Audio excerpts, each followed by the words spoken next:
A primeira constelação da nossa lista é Áries, que deu origem ao signo de Áries. E claro que a história dela, que é bastante trágica, tem tudo a ver com o famoso Velocino de Ouro. Mas antes de virar um objeto mágico muito desejado, ele era simplesmente a lã dourada de um carneiro chamado Crisómalo. Tudo começa com Atamas, ou Atamante, se você quiser deixar mais grego ainda. Ele foi o fundador da Tessália e também mandava ali na região da Beócia, um figurão da antiguidade, casado com ninguém menos do que Nefele, uma mulher feita de nuvem. Quem já conhece um pouco de mitologia vai lembrar da história. Nefele foi criada por Zeus, a imagem de Hera, só para enganar o Ixion, que tentou seduzir a deusa.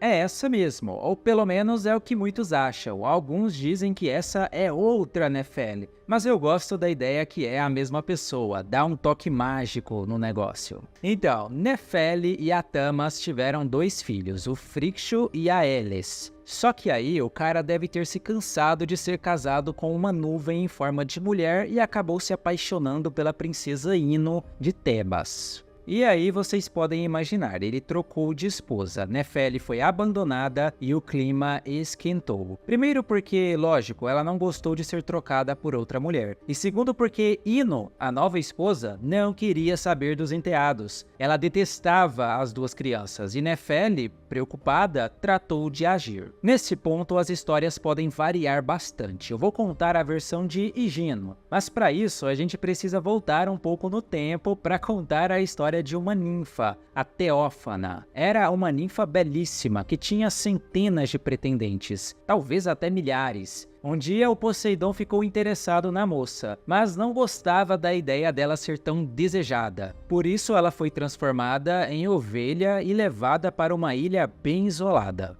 Ali, o Poseidon transformou todos os habitantes em animais, e ele próprio assumiu a forma de um carneiro. Depois disso, vocês podem imaginar o que aconteceu, eu prefiro não dizer. Ele e Teófane tiveram um filho, um carneiro dourado, Crisómalo. E foi esse mesmo carneiro que, mais tarde, o Poseidon mandou para socorrer os filhos de Nefele. O carneiro pegou as 2 crianças e simplesmente saiu pelos ares. Ele voou bem alto, levando elas para longe daquela mulher perigosa. Mas aí que tá, acontece que a viagem também era perigosa. E ali, naquela região do estreito que separa a Europa da Ásia, Elis acabou se desequilibrando e caiu no mar. A partir de então, aquele lugar ficou conhecido como Helesponto, e foi ali que ela morreu. O carneiro seguiu viagem até a distante Cólquida, e ali o menino Frixo foi recebido pelo rei Étis. Como o carneiro tinha cumprido o seu propósito divino, ele foi sacrificado. Mas sem crueldade, tá? O sacrifício era uma forma de agradecer ao Poseidon, como se, com isso, o carneiro fosse devolvido a ele. E não foi um sacrifício comum, afinal foi assim que o carneiro de ouro se tornou a belíssima constelação de Áries. No antigo épico babilônico de Gilgamesh, a deusa Ishtar manda o touro do céu para matar o Gilgamesh quando ele não quis mais saber dela. Mas na mitologia grega, a história se volta para Zeus e uma de suas amantes. O nome dela era Europa, uma princesa fenícia descendente de Io, aquela que também foi amante de Zeus e que foi transformada em uma novilha. Só por aí você já pode perceber que toda a família, estranhamente, tem alguma ligação com os bovinos. Europa era uma mulher absolutamente linda, e como frequentemente acontecia com as mulheres bonitas da Grécia, ela acabou chamando a atenção de Zeus, e foi aí que ele resolveu agir. Por algum motivo, ele achou que seria uma boa ideia se transformar num touro lindo, branco, mais bonito e mais imponente do que aquele touro cretense, o pai do Minotauro. E esse touro, que era Zeus disfarçado, se misturou com o rebanho da família de Europa, até chamar a atenção da moça. Um dia ela estava ali colhendo flores quando viu esse tal touro. Achou ele lindo, principalmente por causa dos chifres,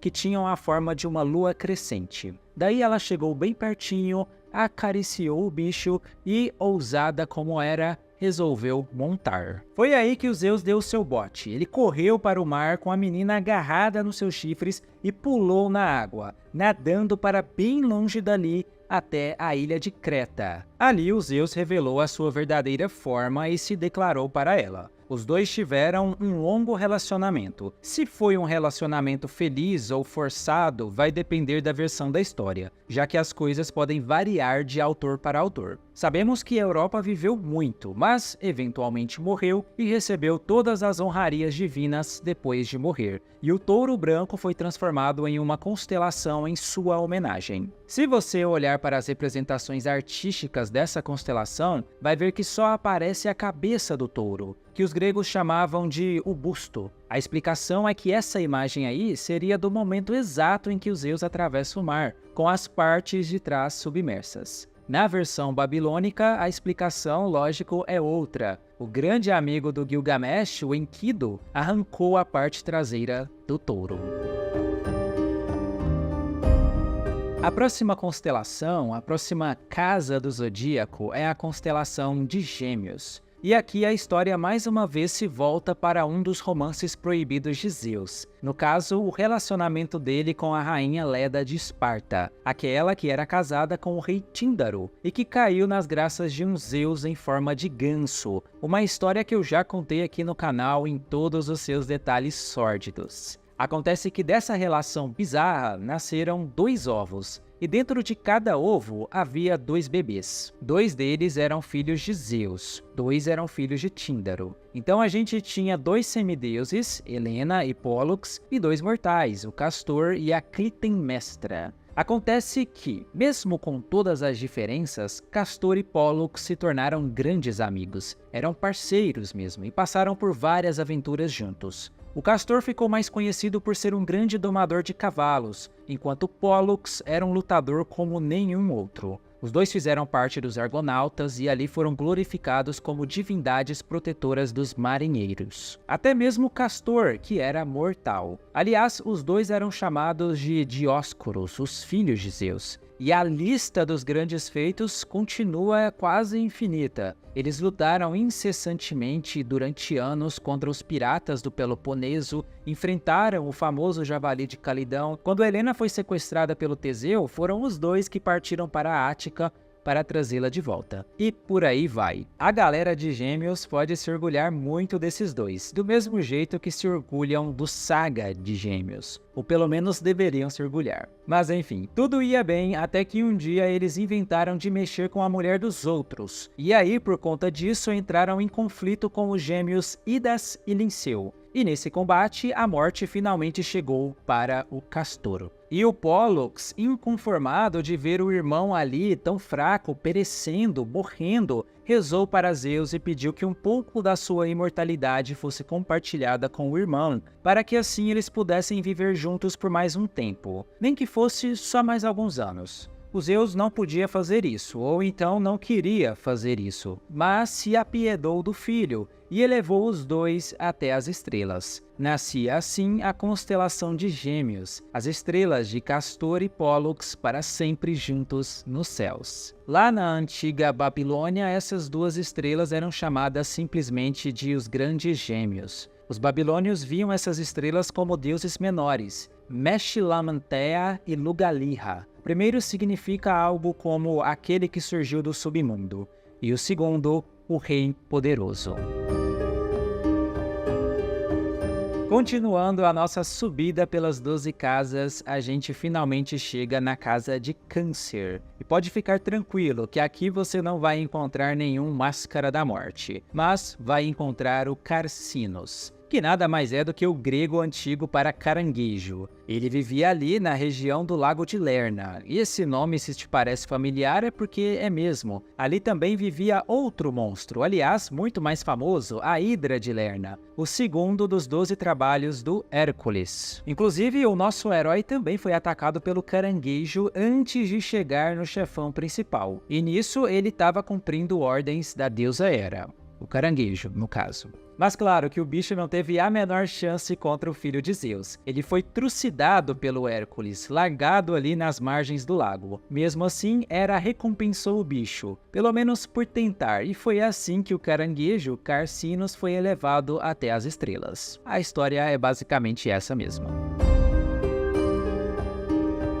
E claro que a constelação de Leão, que deu origem ao signo de Leão, também tem tudo a ver com o filho mais poderoso de Zeus. E digo mais, tem tudo a ver com o trabalho, a tarefa, a missão mais famosa dele, a primeira de todas, o leão de Nemeia, aquela que depois faria parte até do vestuário do Hércules. Logicamente, não era um leão comum, longe disso. É dito que era um dos filhos de Equidna, não com o Tifão, mas com o Ortro, que também era filho dela. É uma confusão. De qualquer forma, o leão era invencível. Nada, absolutamente nada podia atravessar a sua couraça, nem a ponta da lança mais afiada. Exatamente por isso a pele dele se tornou tão valiosa para o Hércules. Era uma armadura como nenhuma outra. Enquanto estivesse vestido com ela, ninguém podia feri-lo, pelas costas, pelo menos. Quando ainda estava vivo, o leão tinha o péssimo hábito de fazer as mulheres da região de refém, e daí os homens das cidades mais próximas eram atraídos pela possibilidade de resgate dessas donzelas. Quando chegavam na caverna, eram devorados imediatamente,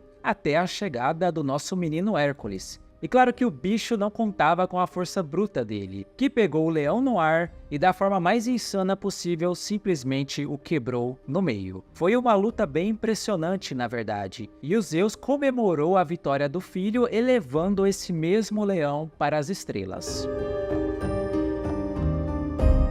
E assim a gente chega na casa de Virgem. Os fãs de Cavaleiros do Zodíaco vão dizer que ali está o cavaleiro mais apelão de todos. E é verdade. Mas quando a gente olha para os mitos gregos, quem é que está representado lá no céu? Não é uma pergunta fácil de responder. A constelação de Virgem basicamente pode se referir a meia dúzia de mulheres nos mitos gregos, mulheres virgens. Não existe um consenso sobre qual delas subiu aos céus. Alguns vão dizer que foi uma filha de Apolo e Crisótemis, que morreu donzela e foi elevada até os céus. Até mesmo Perséfone pode ser identificada aqui. Outros vão dizer que foi Temis, a Titânide, a deusa da justiça, que teria ela própria ascendida aos céus, insatisfeita com o comportamento humano. Nesse caso, eu seria o primeiro a concordar com ela. Pode até ter sido Astreia, uma das filhas de Temis com Zeus, que teria vivido entre os homens ainda durante a Era de Ouro, antes da abertura da Caixa de Pandora. Com o tempo, observando a decadência da humanidade, ela teria se retirado para os céus. Esses dois casos, tanto da mãe quanto da filha, explicariam a proximidade da constelação de Virgem com a constelação de Libra, simbolizada por uma balança, que é um item também muito associado à deusa Temis e, por consequência, também à filha dela. Falando na balança, a Libra é a próxima constelação do zodíaco, casa do mestre ancião. É um signo que, mitologicamente falando, não tem muita coisa por trás. A gente pode até voltar um pouco mais no tempo, até os babilônios, que já viam ali o símbolo da balança e do equilíbrio, enquanto os gregos mais antigos simplesmente tomavam as estrelas da constelação de Libra como as garras do escorpião, da constelação de Escorpião. Daí os romanos já faziam aquela associação com a constelação de Virgem. Nesse caso, ela seria mesmo a balança da justiça, associada com a lei e a civilidade. Pois é, desculpa aí, galera de Libra, não tem muito o que dizer aqui, pelo menos vocês têm o Cavaleiro de Ouro mais legal.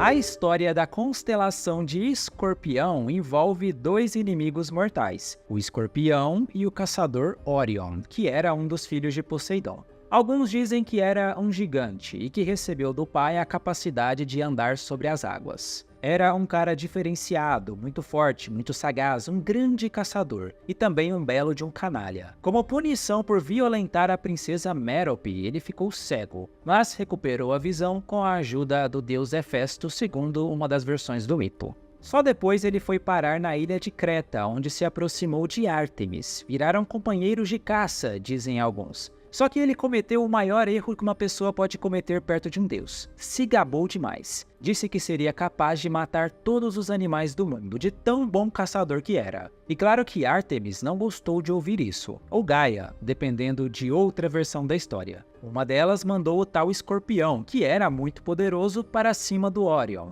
É o famoso "você não é o bonzão?" Pior que ele era mesmo o bonzão. Não chegou a derrotar o bicho, mas lutou de igual para igual. E foi uma luta tão impressionante que chamou a atenção até mesmo dos Zeus lá do Olimpo. E aí ele fez o que fazia de melhor. Pegou os dois, o Órion e o Escorpião, e os elevou até as estrelas, onde foram eternizados como constelações. E fez isso também como um lembrete para os mortais não se acharem demais. Ninguém gosta de gente exibida. Sabemos que a constelação de Sagitário representa um centauro, ou pelo menos é assim que ela costuma ser desenhada. Mas isso cria dois problemas. Primeiro, qual centauro seria esse? E quem é o outro centauro no céu, da constelação de Centauros? Aliás, por que dois centauros? Vamos por partes. É claro que o nome que mais aparece é o do centauro Quiron, filho do Cronos, com a Oceânide Filira, então meio-irmão de Zeus, o famoso fazedor de heróis. Mas há também quem defenda que o Quiron, na verdade, é a constelação de Centauros, não de Sagitário. Tem até uma terceira versão que defende que o Quiron não virou constelação nenhuma, e que essas duas constelações foram criadas e colocadas no céu por ele mesmo para guiar os argonautas na busca pelo Velocino de Ouro. Outra tradição defende que o arqueiro da constelação de Sagitário não é um centauro, mas sim um sátiro, aí no caso Crotos, filho de Pan, supostamente o criador do arco e da flecha. A história conta que ele costumava caçar a cavalo, se exibindo para as 9 musas, e que teria pedido para os Zeus colocá-lo no céu, porque de lá ele poderia se exibir para mais pessoas. Um detalhe curioso é que a flecha da constelação de Sagitário está apontada para Antares, justamente o coração do escorpião, e ele está sempre preparado para atacar caso o escorpião resolva atacar o Órion novamente. Capricórnio é a constelação da cabra Amalteia, que foi a cabra que amamentou ninguém menos do que o próprio Zeus lá na ilha de Creta, onde ele cresceu. Então essa cabra foi fundamental para a continuidade dos mitos gregos, deu de mamar para o futuro rei do Olimpo, e foi recompensada sendo eternizada no céu. Não só isso, né? O chifre quebrado de Amalteia foi usado na fabricação da cornucópia, o chifre da abundância, que é muito associado com a deusa Deméter. Mas olha de novo para a imagem da constelação. Parece uma cabra, beleza, mas e aquele rabo de peixe ali? O que isso tem a ver com a cabra Amalteia? Então, não tem nada a ver. É que existe mais uma história para essa constelação. Uma história que envolve o deus Pan, aquele com chifres e pernas de cabra. Quando o terrível Tifão atacou o Olimpo, é dito que o Pan teria dado a si mesmo uma cauda de peixe, e com ela mergulhou num rio para fugir dali o mais rápido possível. Imagem essa que foi eternizada nos céus. Outra constelação que tem duas histórias na tradição grega é a constelação de Aquário, duas mais conhecidas, né? A primeira delas fala do Deucalião, o filho do Prometeu, que casou-se com Pirra, filha de Pandora. Depois daquele dilúvio que dizimou toda a raça humana, eles foram os dois únicos sobreviventes, porque Deucalião construiu uma arca, seguindo aí os conselhos do pai. Essa arca navegou por 9 dias e 9 noites antes de desembarcar no Monte Parnasso, e ali eles começaram uma nova geração de mortais. A constelação seria uma homenagem a essa figura lendária. A segunda história é aquela do Ganimedes, o queridinho dos deuses, especialmente de Zeus, né? Que basicamente raptou o menino e o levou direto para o Olimpo, onde ele viria a se tornar o novo copeiro dos deuses. E aí, depois de muitos e muitos anos de serviços prestados, o Zeus teria colocado o menino Ganimedes entre as estrelas como o portador da água, a constelação de Aquário. Assim a gente chega na última casa do Zodíaco, a casa de Afrodite, pelo menos lá no universo de Cavaleiros do Zodíaco. E se você já se perguntou por que o Cavaleiro de Peixes tem esse nome, o nome de uma deusa, A resposta está na origem da constelação de Peixes. Lembra quando eu disse que Pan fugiu desesperado do Tifão? Então, ele não foi o único. Vários deuses fugiram e assumiram a forma de animais para se esconder do bichão. Alguns foram parar até no Egito. No caso da Afrodite, ela e o filho, o Eros, se transformaram em peixes e se jogaram na correnteza do rio Eufrates, bem longe do Olimpo. Outra versão da história, romana, conta que Vênus e o Cupido, na verdade, foram salvos nas costas de dois peixes. E aí depois eles foram recompensados com a constelação de Peixes, o signo de Peixes. De qualquer forma, tem tudo a ver com esses dois. E é isso, a gente termina assim a mitologia das constelações, a mitologia dos signos do zodíaco. Eu acho que vale o seu hype e o seu like. Por enquanto eu fico por aqui, um abração e até o próximo vídeo.